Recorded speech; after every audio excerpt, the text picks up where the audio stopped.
Hi everyone, আমি মাসরুর। আপনাদেরকে আমি ওয়েলকাম জানাচ্ছি আমার মালয়েশিয়া ব্লগে। এই মুহূর্তে আমি মালয়েশিয়ার গেন্টিং হাইল্যান্ডে আছি। গেন্টিং হাইল্যান্ড হচ্ছে মালয়েশিয়া থেকে ৬,০০০ ফিট উপরে। এখানে খুবই ঠান্ডা থাকে 10 ডিগ্রি, আর যেখানে মালয়েশিয়া পুরা মালয়েশিয়া 31 ডিগ্রি। এই যে দেখুন, ওরা গেন্টিং হাইল্যান্ডে কত সুন্দর করে তৈরি করেছে। এটা বিশ্বমানের, ওয়ার্ল্ডের ফেমাস একটা প্লেস। সারা ওয়ার্ল্ড থেকে এখানে লোকজন দেখতে আসে। এটা বিশ্বমানের হোটেল, এখানে লোকজন বুকিং দিয়ে থাকতে আসে। এখানে কোনো সময় মেঘটা নেমে আসে, লোকজন মেঘকে ধরতে আসে।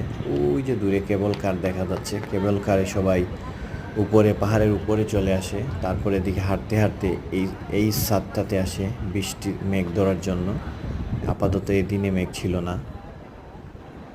সারা ওয়ার্ল্ডের ট্যুরিস্টরা এখানে